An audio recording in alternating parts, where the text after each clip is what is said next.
আমি দু একটা কথা বলে চলে যাচ্ছি। তোমাদের সকলের জন্যই আমি এসেছি। বাইরে লু চলছে, এই প্রচন্ড গরমে তোমরা দুঃখ পাবে বলে সেই কারণেই আমি এসেছি। আর যেটাও বলে গেল সেটা আমাকে নিরতিশয় অপ্রতিভ করেছে।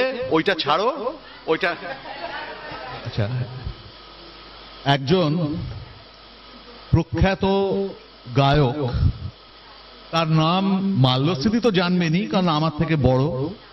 তোমরা জানবে না, অবাঙালি গায়ক, কিন্তু তার মতো রবীন্দ্রসঙ্গীত খুব কম শিল্পী গাইতে পেরেছে।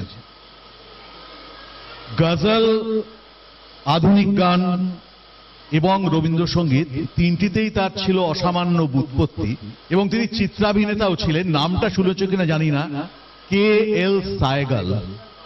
সেই বিখ্যাত হিন্দি গীতগুলো সোজা রাজকুমারী বা বাবুল মেরা নৈহার ছুটি যায়, এগুলো লোকের ঘরে ঘরে একসময় বাজতো, আজ তো ইন্টারনেটে আছে।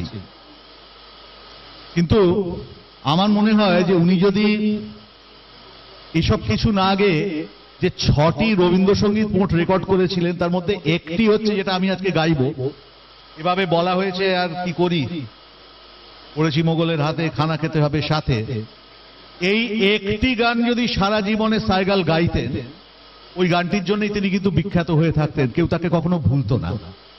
গানটি হলো আমি তোমায় যত শুনিয়েছিলেন গান।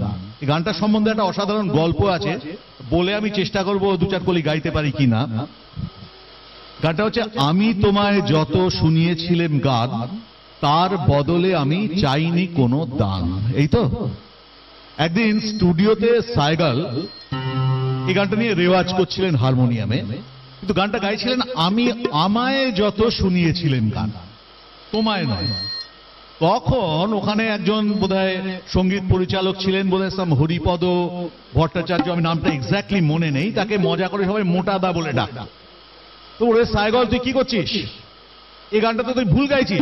আমি তোমায় যত, তুই গাইছিস আমি আমায় যত শুনিয়েছিলেন গান। তখন সায়গাল বললেন, মোটাদা, এই যে বলছো আমি আমায় যত বা আমি তোমায় যত শুনিয়েছিলে, তুমিটা কে? তো তুমি তো আমার ঈশ্বর, তো ঈশ্বর তো আমার মধ্যেই আছেন।